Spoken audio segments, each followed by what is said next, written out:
Disebut kurang kerjaan hanya karena memberikan status tersangka kepada Hasto dan dinilai terlalu berfokus kepada kasus Hasto, KPK memberikan balasan monhok kepada Megawati dan kali ini KPK benar-benar berani menyentil Ketua Umum Banteng tersebut.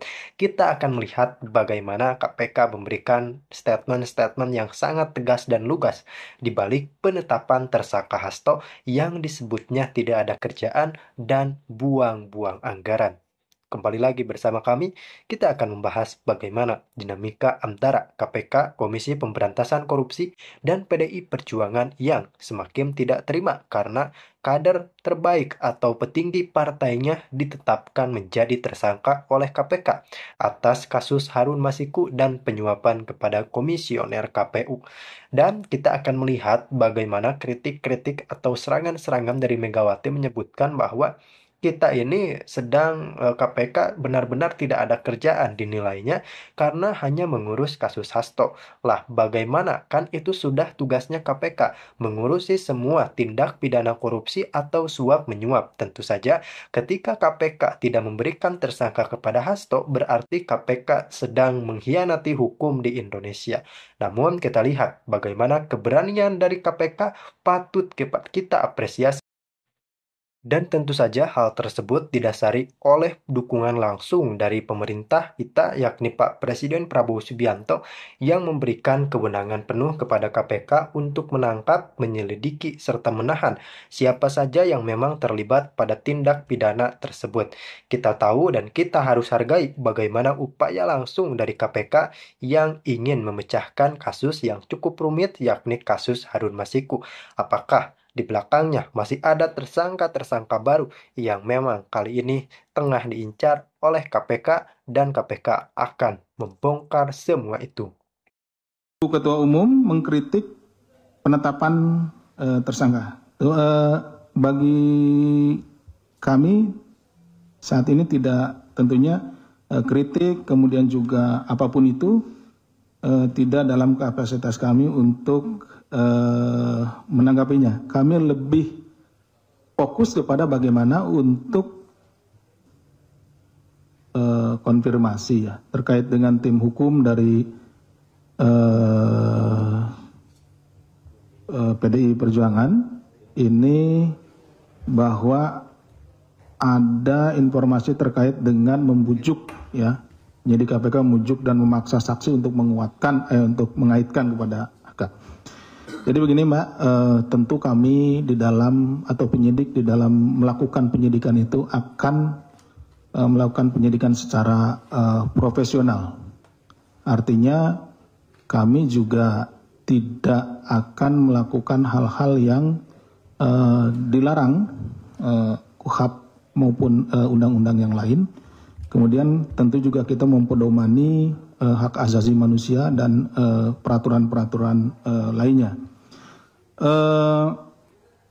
Apa yang dilakukan oleh penyidik itu tidak dalam rangka menarget siapapun, tapi kita akan membuktikan dugaan. Ini dugaan makanya, atau sangkaan, karena namanya tersangka. Kita harus membuktikan sangkaan terhadap orang yang jadi tersangka sesuai dengan pasal yang dipersangkakan. Ya, jadi pasal yang dipersangkakan nanti kan ada unsur pasalnya.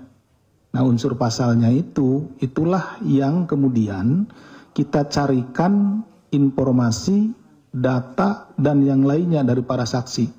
Kita tugasnya bertanya saksi. Saksi juga tidak boleh dipengaruhi gitu ya. Makanya di dalam berita acara ada satu pertanyaan. Nanti di akhir berita acara, setiap berita acara. Apakah dalam memberikan keterangan saudara dipaksa atau merasa terpaksa gitu ya. Ada pertanyaan itu di dalam berita acara gitu. Jadi saksi itu harus bebas dari tekanan memberikan keterangan. Kenapa? Karena kalau saksi yang dipaksa di penyidikan, nanti pada saat di persidangan dia kemungkinan besar bisa mencabut keterangannya dan lain-lain gitu. Itu menjadi tidak valid keterangannya. Jadi kami penyidik tentu akan sangat profesional di dalam melaksanakan penyidikan ini, tidak hanya dalam perkara ini ya, di setiap perkara seperti itu. Karena memang nanti juga itu akan diuji di sidang pengadilan. Tapi kalau pendapat dan lain-lain, ya kami juga tidak dalam kapasitas untuk mengomentarinya gitu. Ya nanti lihat saja di persidangan seperti itu. Kemudian untuk hari Senin, apakah sudah ada konfirmasi? Sejauh ini kalau ke kami belum ada mungkin, tapi ke penyidiknya biasanya diinfokan gitu. Tapi sejauh ini belum ada informasi. Kemudian terkait dengan pemeriksaan eks penyidik. Perkara yang disangkakan kepada Pak HK itu terkait dengan perintangan. Nah, yang mengalami perintangan tersebut adalah penyidiknya, gitu ya. Dari perkara-perkara perintangan, mungkin rekan-rekan pernah juga meliput perintangan di perkaranya Pak Lukas NMB. Nah, kemudian di perintangan yang lain. Nah, penyidiknya dijadikan saksi, dihadirkan sebagai saksi. Kenapa? Karena yang mengalami perintangan itu yang mengalami perintangan ya penyidiknya gitu. Itu penyidikan kemudian menjadi terhambat, terintangi, yaitu penyidiknya seperti itu. Jadi kapasitas penyidiknya di situ adalah kita ingin mencari informasi seperti apa sih perintangannya tersebut itu, merasa dirintangnya seperti apa, seperti itu. Informasi yang ingin kami dapatkan, ingin kami peroleh. Jadi terkait dengan diperiksanya eks penyidik ya seperti itu alasannya. Kemudian dari Mas Chandra, Pak HK mengajukan peradilan. Itu adalah hak ya, haknya dari yang bersangkutan. Jadi kami tentunya nanti akan ada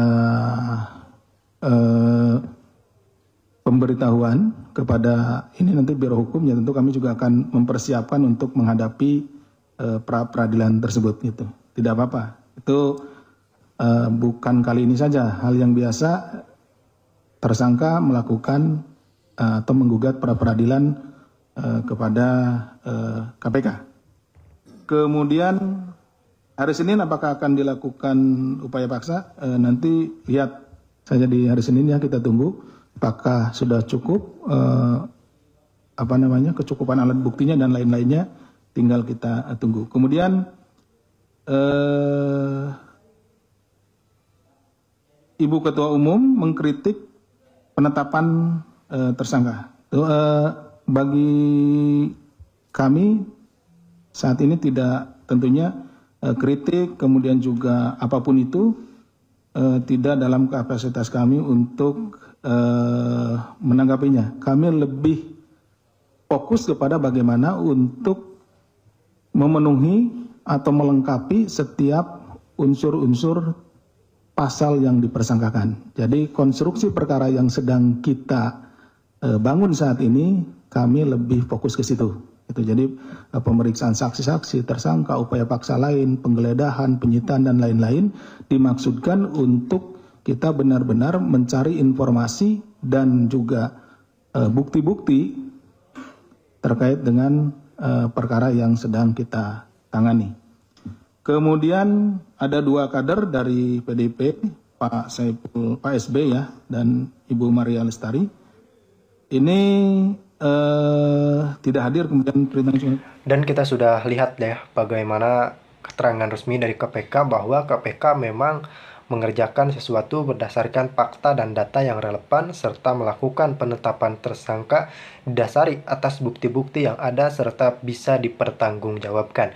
Adapun kritik dan semacamnya itu mungkin ranahnya sudah lain ya, karena memang kita negara demokrasi, jadi siapapun berhak bersuara dan tentu saja kita harus pertimbangkan asas hukumnya juga, karena memang bagaimanapun juga KPK adalah lembaga independen, KPK sedang bekerja dan KPK sedang terus memperbaiki serta menutup akses-akses dan celah-celah korupsi di negeri ini, dan kita patut apresiasi itu semua.